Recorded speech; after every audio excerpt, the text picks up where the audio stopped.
Hi, a new question based on our novel Nectar in a Sieve.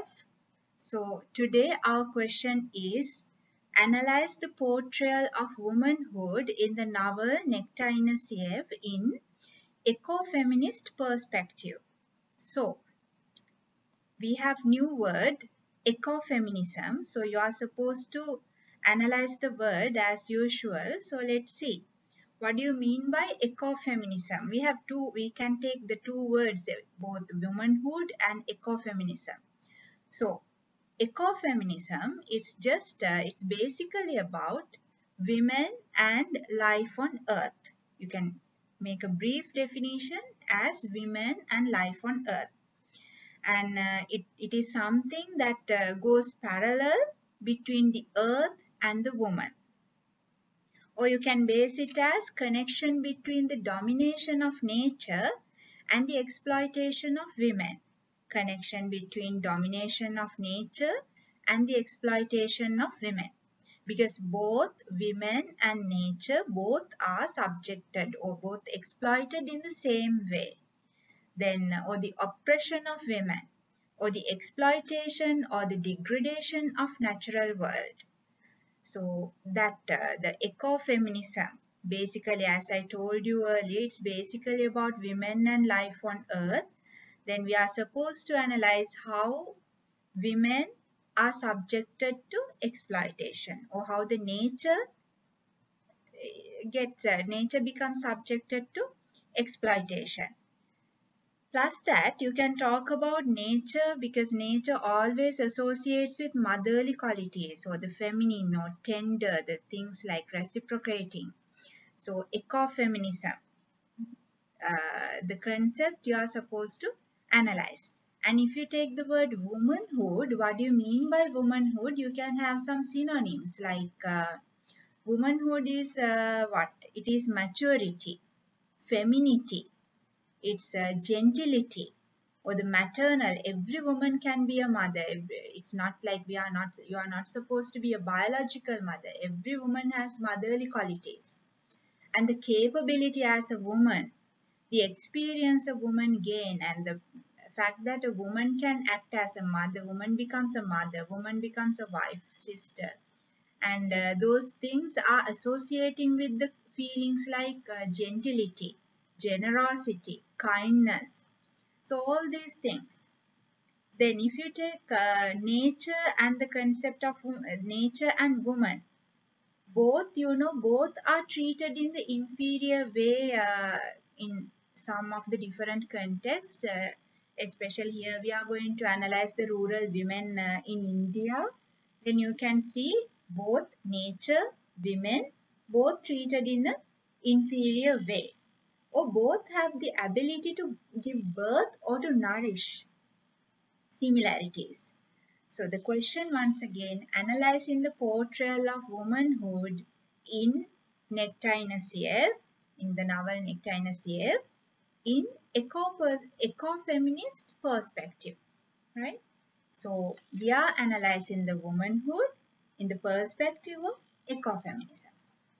Then, so in our novel Nectar, what do you see? Like the suffering of nature you find, and women in front of the masculine force, how the women suffer in front of masculine force, and how the women become they being sidelined in the male dominated society in relation to the environment, how women suffer. So you can take easily Rukmani's character and analyze how women suffer and how the nature is depicted in front of all these things. And you have to make similarities with woman and nature. So if you take Rukmani's character, which is the main character or the protagonist of the story, you can see Rukmani as the sustainer of the family bond. And also Rukmani was a prey of torture. She was a prey of torture, prey of suffering, prey of infertility. At the same time, you find her tolerance, the way she tries to survive from the situation. And that goes, so plus the way Rukmani became a prey of torture, a prey of infertility, and also the way that she tries to survive from the situation, that goes parallel to the way the nature suffers in front of the transformation. In the story, you find the social transformation, especially with the influence or with the tannery.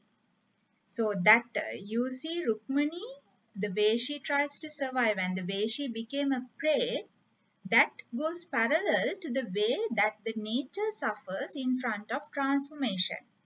And at the same time, as Rukmani as Rukmani survives in the situation, you see how the nature in the story, how it adapted to the situation, how the nature gets adapted to the situation. Then further, you can see in the story how women suffer in front of a lot of things such as dowry system, or how the women get abused, rape, or the sexual harassment, or the women were teased. Then how the women nature devalued in front of the Western influence, or the new things came up to the village. Then for each of these things, you can give some examples with reference to the story. Plus that, you can talk basically about Rukmani's life. Rukmani's life, it is connected with her husband and the family. She has to face the sufferings in front of the infertility, and she was neglected, and there's things like lack of food, or the motherly responsibilities. As a young mother, how Rukmani gains motherly responsibilities. And the way you can finally compare the way she bears up the things is just how the Mother Earth bears up the things. We call it Mother Earth. So remember our question once again, ecofeminism. So as I told you at the beginning, it's about women and the life of Earth. Life on Earth, women and life on Earth. So plus that, under ecofeminism, you are supposed to discuss about the domination of nature and the exploitation of women. Both of those things. Then, and at the same time, you have to make the parallelism, women, nature. So this is just another idea, the way Rukmani bears up the situation. You can make a comparison with how the Mother Earth bears up all these things. Plus that, then we can talk about psychological crisis in the lives of women. How Indian women, or how women, they are subjected to physical and psychological trauma. How these women become subjected, how they become victims of physical and psychological trauma. Then once again, we see how women play it's just like women like they do a mission. Then women, they play the role as missionaries of the civilization. They are the one who give birth to the civilization. They have the power of endurance.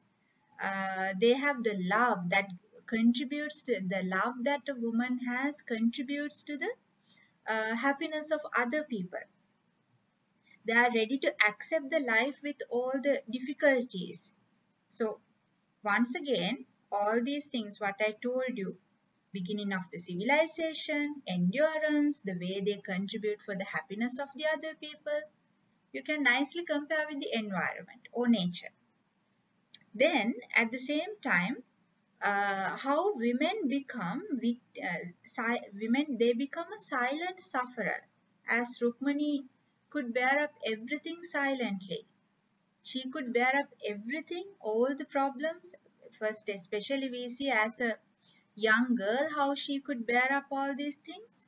Then women become a silent sufferer who finds no quest for autonomy. Then it's once again, it's a question, it's something to think like, do you think whether these women or whether Rukmani was a passive character? Because she was silent. She didn't take anything, she didn't do anything against the things that happen. You can have nice quotations from the story. how she could make satisfy herself. So, like it's once again a question for an argument whether she was a passive character. It's not her passivity. It's not that she was passive, because she never throughout the story she never thinks to protest against. So they were just they become the victims of this patriarchal society, or the male dominant society, or the Samindari system. We have discussed what is Samindari system, and industrialization. In front of industrialization, how they suffer, but they become the silent victims. And also how Rukmani was devoted to work in the garden, how she builds connection with the nature just after the marriage. It's nicely described in the story. How different she has different phases in her life. So different phases connects with nature, and she could gain the mental happiness, or the like her mental status, her happiness that connects with the land or the garden. And also we know the title of the story that is extracted from Coleridge's poem, "Work without hope, and hope without an object cannot live." Work without hope, and hope without an object cannot live. So, this is what? This is just life. You cannot live without a hope. How Rukmani survives and gain happiness in that. So, it's just about Rukmani's happiness. Then, we can also talk about how Rukmani was like, how she was aware of the nature, or the cycles of seasons, climate, her understanding like how she connects with the garden, farm, the land, how she gains physical and mental or emotional growth throughout the story. That goes parallel once again to the nature. And I would like to read a quotation from the story. You have to find it out. "I was young and fanciful then," she recounts, "and it seemed to me not that they grew as I did, unconsciously, but that earth of the dry, hard pellets I held in my palm had within it the very secret of life itself, curled tightly within underleaf after protective leaf." And also another quotation, this you can remember: "When the sun shines on you and the fields are green and beautiful to the eye." The quotation continues and it ends with, "What more can a woman ask for?" So we can just we can criticize like these women are like this, they are just adapting to the situation, or they are just taking the things as it is, they are very passive. You can comment, but remember our question is what? Our question is to talk about to make a parallelism with nature and women. So womanhood. This is just the happiness of a simple woman. Rather than protesting, they just gain happiness. Happiness of a simple woman. She got Rukmani, got minimal requirements, sun, greenery.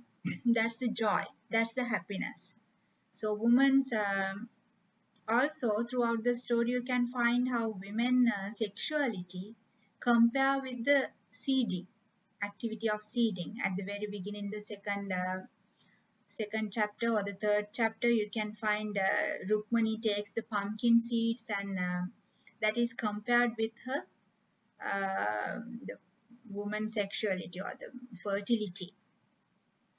Then also another important thing, the concept of poverty and hunger.